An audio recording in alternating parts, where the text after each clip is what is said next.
gave me this £5,000 grant, and that really got me kick-started. It was the moment that I felt, okay, well, it's all well and good having an idea, but now someone else believes in me and they are putting money behind me. Now I have to make it happen and deliver on this. There's always a level of unknown and uncertainty, but I've never let that phase me as such. Like, I kind of embrace uncertainty, and so I lean into that, and it kind of excites me rather than scares me per se. Do you feel there is an entrepreneur in everybody? Hi, I'm Richard Osborne, and this is Drive, the business podcast where I speak to business owners, entrepreneurs about their life, their journey, and the lessons they've learned along the way. Today's guest is Rajib Day, somebody well educated who was expected to go on the corporate ladder or working within government, but instead decided to get into the rough and tumble of small business. Somebody who was instrumental, the co-founder of Startup Britain as part of Tony Blair's government. Rajib has seen every level of startup business, working with apprenticeship projects, as well as supporting and sitting on the board of a number of organisations. He shares with us today the tips, advice, and what he's learnt along the way of what makes a successful startup. Raj, thank you for joining me. It's great to meet you. Yeah, likewise. No, thanks so much for having me on the podcast. It's I love doing some of the research and prep for today and having sort of conversation with yourself, because the thing that really stood out to me about yourself is it's like the pace in which somebody so young, at such a young age, really hit the ground running from the moment you come out of university to sort of launching into what, if you don't mind me saying, sort of high profile projects and impact into business, which is, or to use an investment term, like a bit of a unicorn. So it was a really interesting read.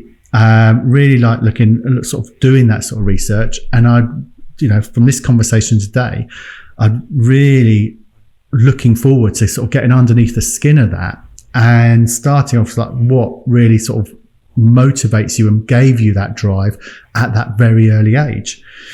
And I think really probably where my research started, and please sort of fill in any bits that I couldn't find, is where you started at Oxford University looking at sort of economics and management and the studying there. So it goes without saying that you sort of started at a good foundation, a good pedigree. Like a lot of leaders, country leaders, prime ministers sort of come from the same sort of that education.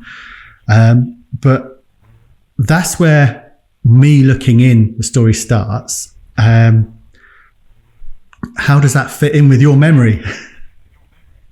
Well, actually, my entrepreneurial journey started just before that, actually. So I first kind of started as an entrepreneur when I was 17. So literally the year and a half before joining, studying at Oxford, it started with a social enterprise called Student Voice, around giving school students a voice in their education. And I'd say, I always call myself an accidental entrepreneur. So I kind of fell into it. I didn't know the term entrepreneur at the time. I didn't necessarily know what I was doing was being entrepreneurial. I literally had an idea. I saw, that in the education system in the UK, the school students who are the customers in the education system didn't really have a voice about the education they were receiving. And I found out that most countries in Europe had national bodies representing them and wanted to do something about it. And so I suppose I was connected to an organization called Unlimited, which is a foundation for social entrepreneurs. And this was, I was doing my A-levels at the time. And that really was pivotal in kind of changing my career path, because they gave me a £5,000. I still remember they came to where I live. We met in a local library, the awards director, and he, asked me about my idea and, what I planned to do. And afterwards gave me this £5,000 grant. And that really got me kick-started. It was the moment that I felt, okay, well, it's all well and good having an idea, but now someone else believes in me and they are putting money behind me. Now I have to make it happen, deliver on this. And that really, I'd say, changed my career path. And as you said, as I went into Oxford, I just continued on that journey. So getting involved with the Enterprise Society when I was there, becoming the president of the Entrepreneur Society, starting various ventures afterwards. But yeah, I would say that the actual entrepreneurial journey itself started at 17. But if you go, even further back, I'm sure if you speak to my parents, they would say that I'd always demonstrated kind of entrepreneurial tendencies and I had those attributes. But obviously, when you're young, you don't necessarily, and particularly back then, I don't think there was as much of an awareness of entrepreneurship in schools, and over the years it's been great to see that has really changed, and people talk about running a business and being an entrepreneur in schools, which was not as much the case at least when I was in school. When you say there's more in school about entrepreneurialism, what do you see? Yeah, I think there's been a whole range of initiatives, so kind of not-for-profit company organizations and charities like Speakers for Schools, and the work that Young Enterprise have done, and I don't know if it's still running, but a few years back there was a competition called Tenor, which a friend of mine, Ollie, had kind of co-founded, where give kids £10 and see how they can multiply that, and so I think over the years there have been a lot more kind of initiatives. You've got kind of enterprise focused kind of courses now taking place. There are kind of technical kind of colleges and stuff where it's studied, and so I just think there's a lot more awareness than there was. So I'm 37, so when I was at school, I don't think it was talked about. But I would say, you're right, Richard, that the experience is probably still patchy, and it kind of depends where you go, the level of resources they have, the kind of teachers that are there, their exposure to entrepreneurs, their ability to attract local entrepreneurs or people to come and speak and inspire the students. Because when you do your work experience in schools, it's still quite standard. Like there isn't really the option people don't necessarily have the opportunity to connect to entrepreneurs and go do some work experience with them. They may not know who they are, they may not know how to approach them, and that really, I suppose, was the premise of my first venture when I was at university, which was Internships, which was about entrepreneurial internships. So moving away from the school space but to the university space, the same challenge was there, which was university students are only exposed to banks, law firms, accountancy firms, big corporates. When they do the so-called milk round, you didn't have any exposure to the startups or SMEs. They didn't have the brands or the HR departments to go and engage with university talent, and so that's why I thought to myself, aspiring bankers, lawyers and accountants do internships. What can an aspiring entrepreneur do? Well, other than starting your own business, the best way to learn about enterprise is to work in a startup, but how do you find those opportunities? And that's why I started the listing site to connect startups and SMEs to interns and graduates, really, to solve the same problem that is kind of that also happens at school level, but even more so even at university. But even that, I would say, the culture has changed over the years. If I think about when I graduated in 2008 to today, there is far more awareness of working in startups, being a founder, being an entrepreneur. There's just, in the media, whether it's kind of TV programs, like even the Apprentice format that changed from working for Alan Sugar to actually running your own business. Those programs have their pros and cons, but general mass awareness, I think, has definitely gone up over the years. I've got some questions about sort of Startup Britain that relates to that. But before we get to that part, one of the things that intrigues me is when you're in an environment and some may have a perception or perhaps accurate perception, but you're in an affluent environment because Oxford has a reputation, has an image, and it's where the creme de la creme may go. And you generally, if you're in that environment, you're in a comfortable environment as well. And you're right. going back across all universities generally, but particularly in an Oxford University, you're expected to go into a particular channel, whether that be for government or whether that be sort of large corporate, at a senior kind of level as well, generally. But you're thinking about startups at that time, and you're thinking about the sort of ragtag groups, dare I say, who are sort of like scraping by, scrapping around, trying to, getting their businesses off the ground. And that's where, let's think about, going from a university environment, particularly an Oxford University environment as well, and thinking about these are great opportunities and we can go and do this and both two-way support here. That intrigues me. And I'd love, why was that on your radar?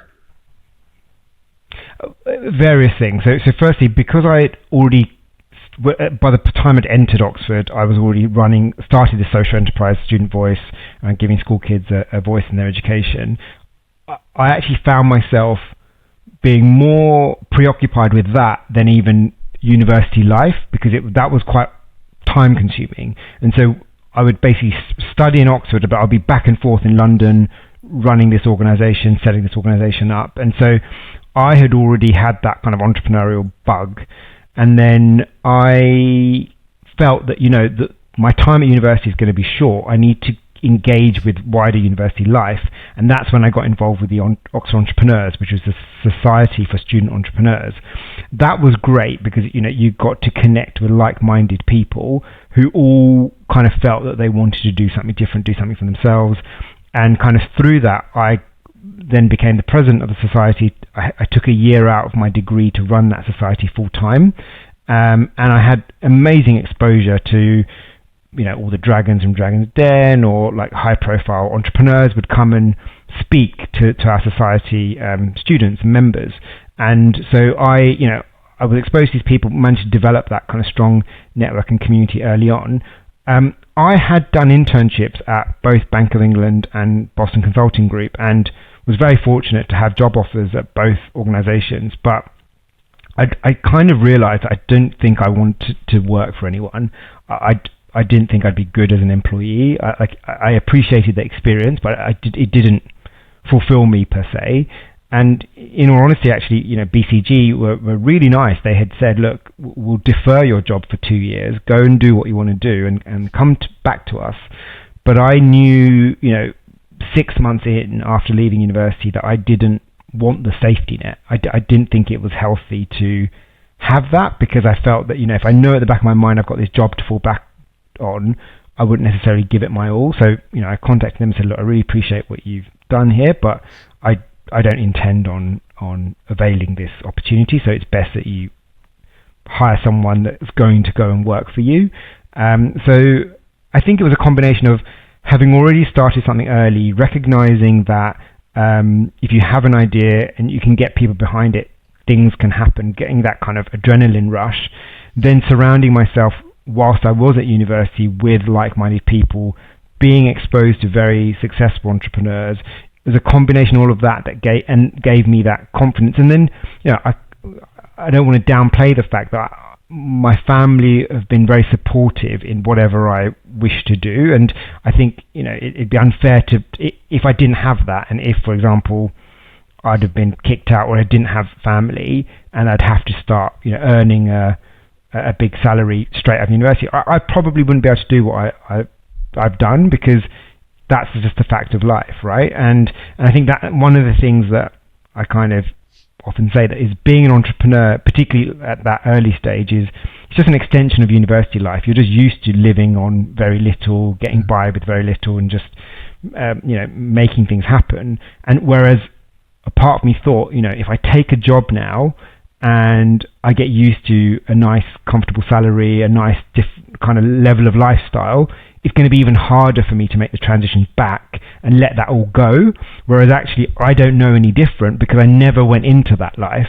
I never had that corporate job and that nice salary and all the perks that come with it. So for me, it was just an extension of university life by going into continuing being an entrepreneur straight out of university. So in a way, I kind of admire people, that have done it differently and that have actually taken that leap, and when they've later in life they've got a family, they've got mortgage, they've got far more risk to then step away from that and to start their own business. Arguably that's even more difficult than what I did, which was just shun it from day one and think that this is not for me. I'm going to go and create my own path, so to speak. Having heard that question so many times of when's the right time for me to start, the reality is when you've got nothing to fall back on, that in my view gives you that fear factor, that determination, that sort of like where's my next dinner coming from kind of drive, that you have to make this work now. For as long as you've got that safety blanket behind you, that little sort of comfort to wrap around, think, I've still got this little bit of salary coming in, you're not going to give it all. And then in the same vein, you mentioned programs like The Apprentice, or you mentioned Dragons earlier. I've got investors here, and I know my investors won't like me doing another job on the side or another primary job as well, because whether you've got investors or it's your own business, you need to give it your all. You need to put 100% into it. Otherwise you're putting 50% into it, so it's only got half the chance of success, whilst you're putting your other 50% into your safety net. I like that analogy, not analogy, but that what you just described. But also, family is important, whether it's your spouse supporting in what you're doing, or being a part in what you're doing, or like many cases, we've had other guests who have parents behind them who have enabled that to happen, particularly in the way that I'd say the economy is and things here and now. Because the cost of living's so much more as well. So when I started, I use the quote now, I started quarter of a century ago. Things were not as expensive to live quarter of a century ago. The mortgage was a fraction of what it is now. Today it'd be crazy. I wouldn't want to I can't imagine starting from the ground now. People do, and it's amazing that they do, but I can't imagine it. You mentioned... Yeah, I mean, the one thing I would say just on that, though, is that I think there are more opportunities to start the kind of side hustle. I suppose it depends on what fulfills you, right? So the people that are like, maybe I'm not ready, that's very understandable, and there is a fear. The question is like, what is actually holding them back? Is it the reality of, am I going to earn X to kind of pay my bills? And I think the question there and the answer to that is, okay, well, there's the concept of you've got your 9 to 5, but there's also the 5 to 9, which is like, what could you do in your spare time and the evenings and weekends? You can start a micro business. You can use kind of tools online. You can set up a Shopify site. You can use free marketing on social media. You can get stuff up and running. Depends obviously what you're trying to do. Obviously, if you're trying to start a real estate based business, then no, you're going to need a high level of investment up front. But if you want to, there are so many tools, software, like things out there where you can just trial and just test the waters before you make the full leap. I think that is a big difference versus 20, 25 years ago, where just starting something, like, typically have just a bit more consideration. Like, it's a bit harder to just trial something out and whatnot. But I also take your point that, in order to really be successful, you do have to give it your all. But I can empathize, I can understand why it holds people back, where they do have mortgages, kids, whatever, and they can't necessarily take that entire leap of faith. So I think it's complex. But what I would say is the mindset, or the question that I ask people is, what's the worst that can happen? Right? Mm-hmm. And I think this is sometimes that holds them back. Sometimes it's just the fear of failure or the fear of rejection. And if you turn that around and say, actually, okay, so someone might say no, but what if they said yes? What would then happen? And I think sometimes it's actually more a psychological blocker than anything else, than even a practical blocker. It's just that fear, as you say, in a negative way, that holds them back. And challenging someone to really understand, what is it really that's holding them back? Is it a practical thing around finance, or is it more a psychological thing? I think on the psychological one, that's where you can support someone to overcome those barriers. Yeah. And you mentioned you dived straight into internships as your first business, because you obviously had the bug at that point. You was like, this is what I want to do. And although you had the experience of student voice, I'm making an assumption here. Internships was a loan without a bit of sort of grant money to get you up and started. Unlimited. I think that comes with a bit of mentoring as well, doesn't it? If I'm yes. Yep. So so I'm making an assumption here that you didn't have that wrapped around you. I see it sort of it didn't hit the ground running, and in that sense, so you was out there getting a startup up and running from the ground up. How scary was that? So I suppose the evolution of internships is interesting because it started as a simple listing site just for Oxford students when I was a student. So it started again similar vein of with Student Voice in a way, but it was more in response to a problem that I was facing, which was not necessarily I was facing, but I recognised, which was that as the president of the Oxford Entrepreneur Society, I was often being approached by startups that wanted to advertise jobs to our members. They didn't have a brand of a McKinsey, a Google, a Goldman Sachs or whatever to get the attention. So like they would approach me, I would have to put something in a newsletter and say, okay, there's this startup that's looking for someone, do you want to get involved? And so it kind of started through that, which was just these companies are approaching me, they want talent, they can't do it in any other way. So it was already like a listing site whilst I was an undergrad. And then when I graduated in 2008, the start of the graduate unemployment crisis, Lehman Brothers bank had collapsed, the job market had become really tough. As I said, I was fortunate I had these two job offers I could have gone into, but I just thought, you know what, that's not the right path for me. I want to do something positive. I want to be able to help people recognize there are alternatives in the market, and we need a more entrepreneurial narrative in society, kind of, make a job rather than take a job type narrative to go out there.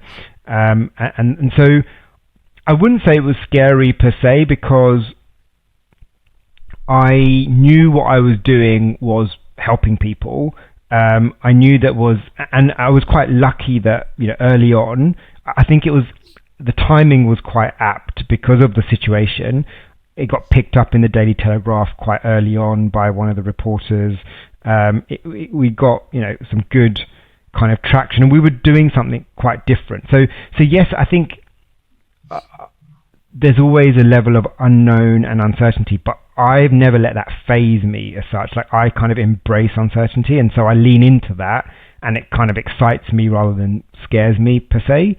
And I have to say, like, on that journey, I've had people who have kind of supported me, or I've just gone out and found, whether it be angel investors or mentors and advisors. And I think it's really important early on that you develop that network of people around you to support you, and you'll be surprised by how open and helpful people can and want to be. I'm building up a picture of somebody that I'm putting words in your mouth here, but I'm going to lead this. I'm going to be at the front of this. I'm not going to be in second, third place, or just somebody else will do that. I'm going to lead it. You mentioned earlier that opened doors to people like from the Dragon's Den, the Dragons themselves, or other sort of leaders in business. So I can see now, as we've been talking, sort of how that can lead itself to somebody who's not long out of university, starting their first business, is now finding themselves sat in 10 Downing Street talking about a venture to bring the whole country out of the credit crunch through, and if I get the words right here, an enterprise-led recovery. Is that sort of a fair assessment of sort of that question? Yeah, absolutely. I think it goes back to, the time being 17, being at school, and also, one of my favorite quotes is from Gandhi, which is "Be the change you wish to see in the world." I think that's just generally my mentality, which is if I've got a problem with something, I'm not going to moan about it. I'm going to try and fix it. And I think that's just innate in my personality. Like I'm always jumping to solutions. Like even if you just talk to me about something, I'm always thinking, who can I connect you to? How can I solve this? Like that's very much in my nature and character. But I think that comes from a lot of that kind of self-belief and drive that I got early on from that time of being at secondary school, setting up an organization.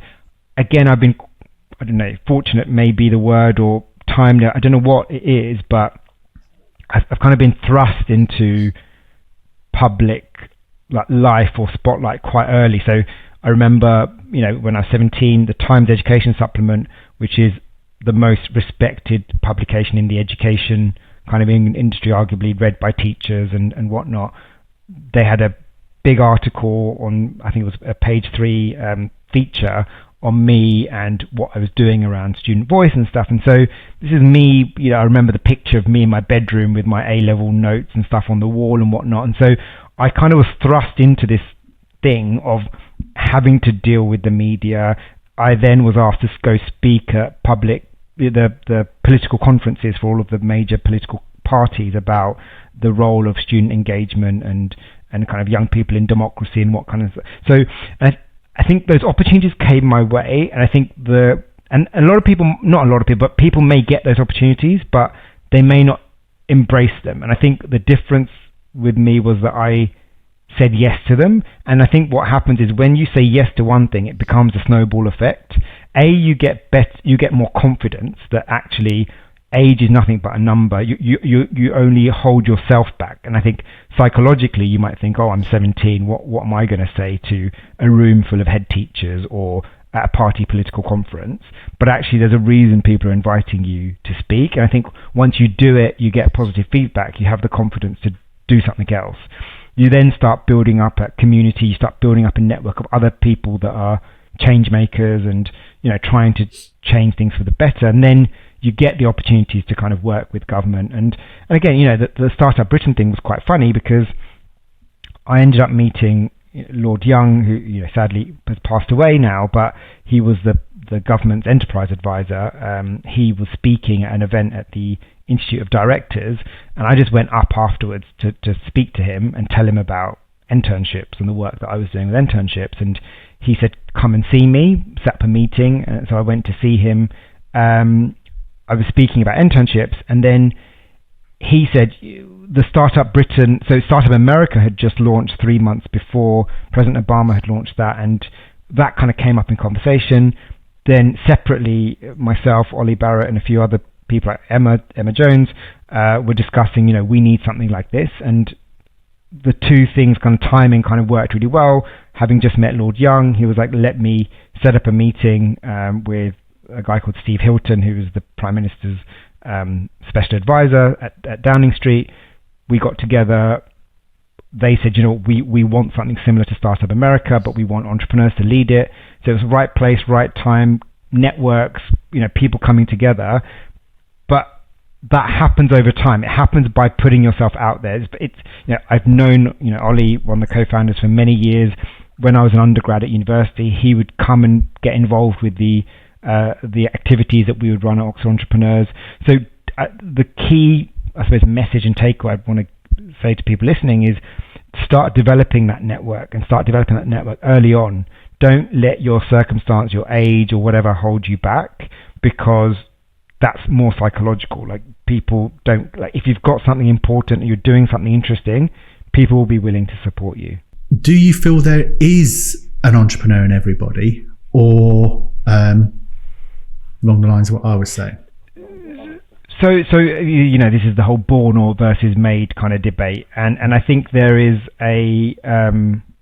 there's definitely something to be said about having entrepreneurial traits and attributes early on. So as I said to you, I think I demonstrated a lot of those at a very young age, and I think therefore I probably had a higher predisposition towards being an entrepreneur. I think everyone has the scope to be entrepreneurial. Whether they act on that and then become an entrepreneur is different. And I agree with you that I was having this conversation with someone else actually earlier this morning, that I don't think it's suited for everyone to run their own business. Like, there are certain things you need to do. One of the most important things is, like, the level of comfort you need with uncertainty is just going to be far too great for a lot of people to stomach. But I think the purpose of a campaign like that is just to wake people up to the possibility. I think it's important to recognize that it is a possibility. And I think back then, there literally wasn't the awareness as there is now of it as an option. But I think once you know it's an option, it's important for you to then explore, what does it actually mean to be an entrepreneur? What does it take? What are the skills? And do I think I've got those, or could I develop them or not? And I think then it's an important decision to decide, like, yes or no. Overall, I would agree with you that it's not for everyone. Like, I think if everyone could do it, everyone would potentially do it. And therefore, just like anything, like, it will suit some people more so than others. I think it's important that people recognize, A, it's an option, and then B, there's also how you channel entrepreneurial traits in different environments. So the whole concept of an intrapreneur, right? So how can you be an entrepreneur within an enterprise and start, you don't necessarily have the risk of, like, am I going to earn a salary and whatnot, but you're there, you're coming up with new innovation, you're having to kind of get stakeholders on board, launching a new product, your own separate P&L. So it's like being an entrepreneur, but within a big business, right? Yeah. So it's about how you demonstrate entrepreneurial traits in different environments, effectively. I think that leads on to sort of one of the later things I wanted to ask you about. So it's a great segue in. Talking about startups as well and people starting up in business. It's a regular report. So the ONS, Office of National Statistics, release data for every year that talks about sort of the sustainability, like, life cycle of businesses. And it's been the same for a long time that, and it's off, everybody bands this, 50% of businesses fail within the first year, give or take. I'm more interested in the 5-year life cycle. And because that, to me, paints a bigger picture as to just over 90% of businesses fail within their first 5 years. And there's a whole host of different reasons how or why that can happen. But ultimately, it is what it is. But once you get past that 5-year mark, the tail is long. You're kind of like, it's almost like you're out of the woods. It doesn't become easy suddenly overnight, but your chance of sustainability and continuing the business beyond 5 years significantly increases beyond, like, any sort of recognition. With the experience you've had working within sort of projects ranging from Startup Britain to all the other sort of Unlimited, you've gone from being sort of somebody who received a grant from there to actually being a trustee, and so many others. You've been exposed to a lot of startups. Based on that, what sort of things could people looking at starting up take into consideration, sort of top tips, if you will, to give them the best opportunity to reach that 5-year mark? Well, yeah, it's a tough one, because I think, companies fail for a whole different raft of reasons, right? So one is around the idea itself. Like, is it sometimes you're too ahead of yourself and you're too early for the market, and particularly in tech, you talk about the concept of product market fit, and you need to recognize that things evolve. So if you're too wedded to the idea you launch with, that's probably you're going to have a high chance of failing, because the idea you probably launch with is not the idea that's actually going to succeed. So the real test is how you evolve and iterate. So you take feedback from the market, whether that be just direct customers or through testing and evolving. Like, in tech, sometimes it's even easier because you can have two versions of the same thing, and like they call like A/B testing, like show one audience this, show another audience that, see their response and whatnot.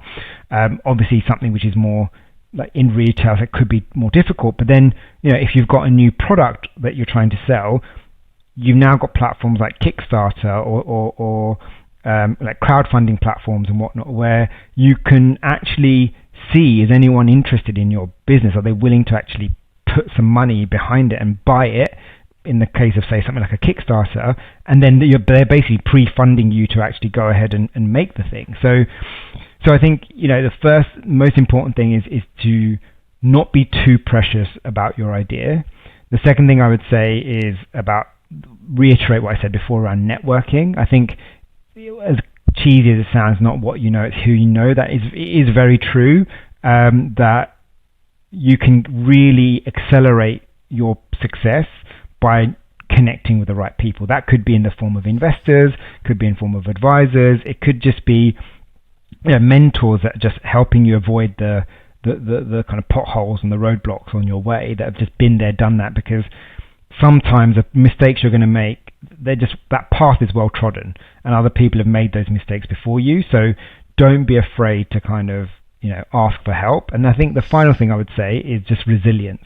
Sometimes you might feel like you're going to die as a business, but actually being resilient, thinking creatively, you can turn situations around. Like a lot of the most successful entrepreneurs will tell you many times that where they'd basically gone bust, but something happened where they fundamentally, they totally changed or pivoted their business. They started something totally different, or they did something wild. Like even if you take something like Airbnb and how they got going, and there's a really fascinating story about how they were hustling, and they created these cereals for, I think it was around the presidential campaign, and they were selling these kind of cereals to kind of make some money on the side, and then you just do what you need to do to get by. And so I think that resilience is really important, and not giving up prematurely. Are the challenges that are facing entrepreneurs today pretty similar, or is it a whole new range of challenges they face starting today compared to when you first started on this journey? I'd say overall there are some similarities. I think what is different is that the bit I mentioned around the ability to prototype, the ability to test, far more tools, platforms. The whole concept of crowdfunding, is newer than, like, at least when I started, it wasn't really a thing back then. So there are more avenues and opportunities today, I would say, than there have ever been. The tax breaks around SEIS and EIS investment makes it easier for people to kind of be angels and invest in businesses. Talent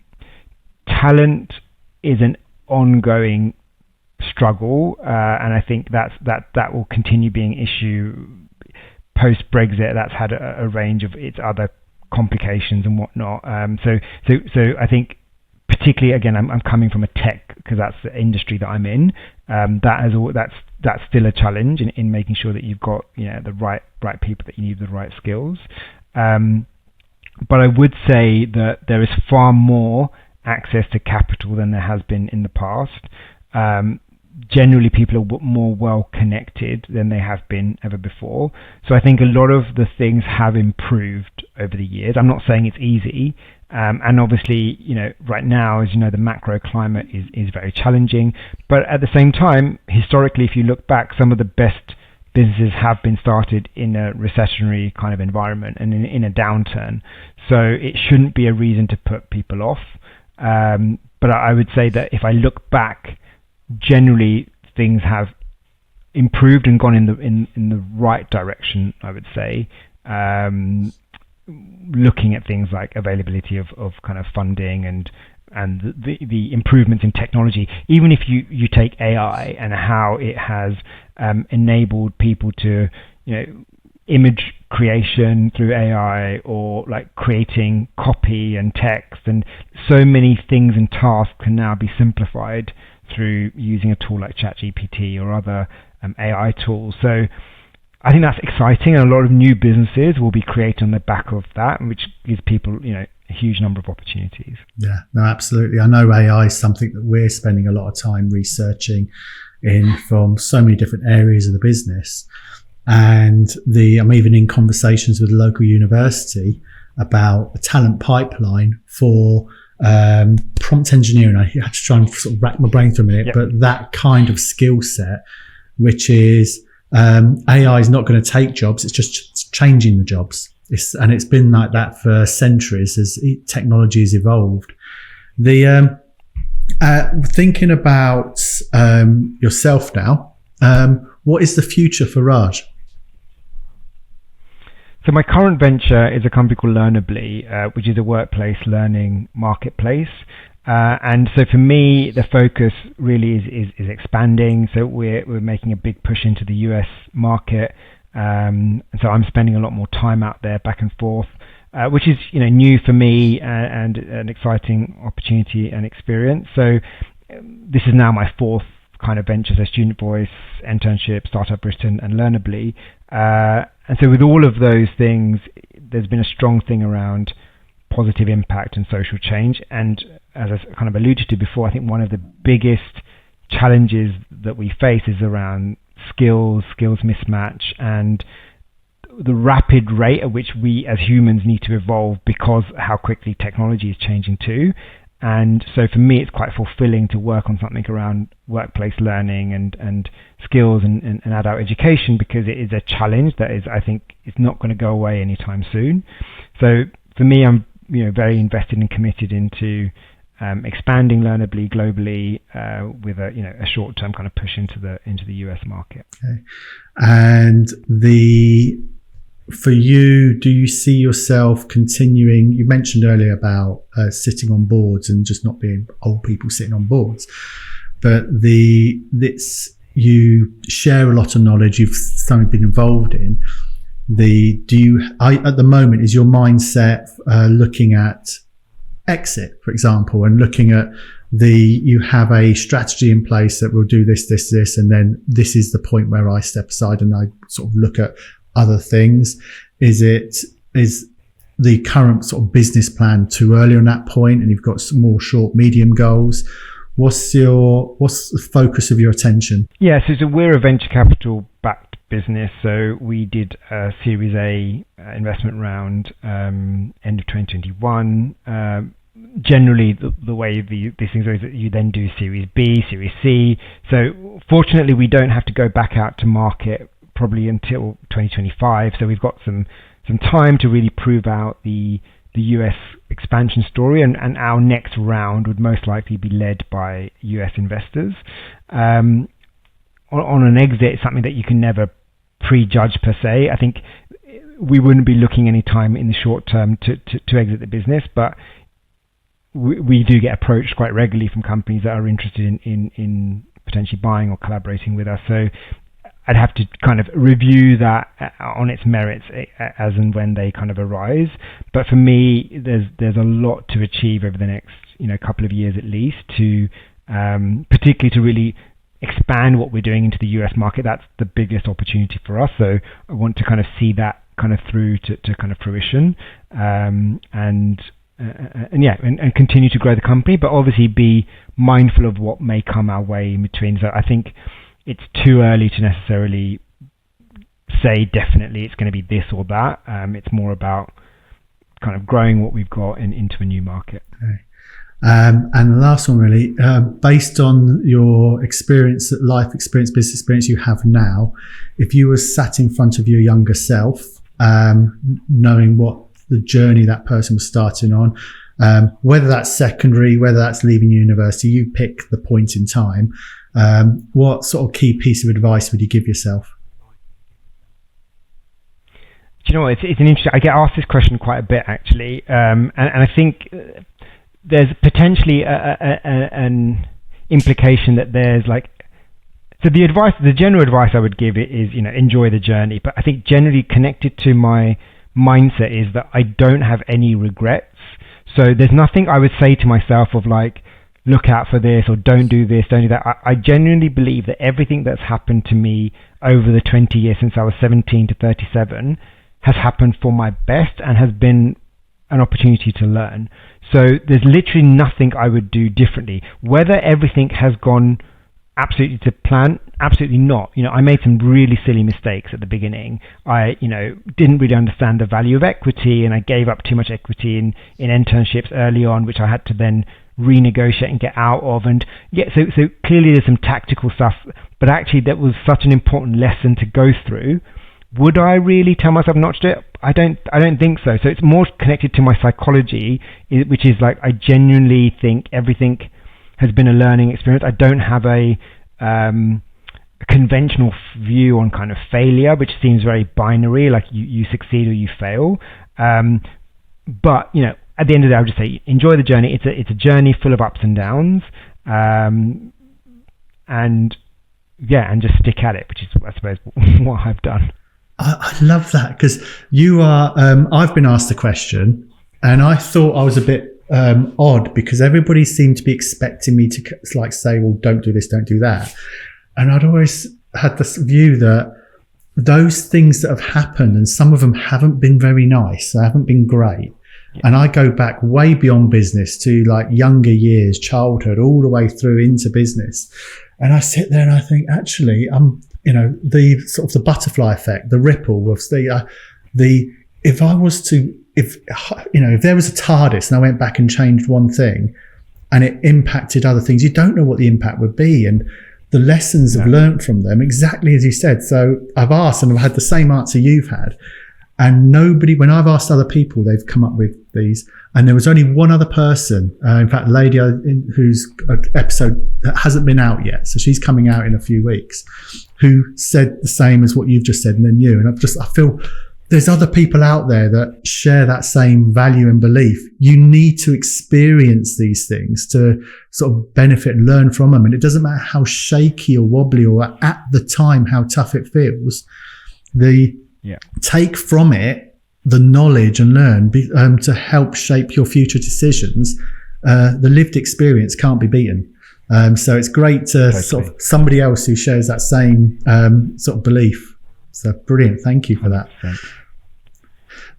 Raj, it's been fantastic chatting with you. I want to thank you for your time. It's sort of so many lessons within there, and sort of people can benefit from. So it's been a pleasure. Thank you. Thank you so much for having me, Richard. Enjoyed it. Thank you for watching this episode of Drive. If you'd like to be kept up to date and notified when the next episodes go live, then hit subscribe and a little bell icon there as well. Hit that to get notified and you won't miss an episode. It also helps me know which is working, which isn't. And don't forget to hit a like, comment. It's all great feedback. Thank you.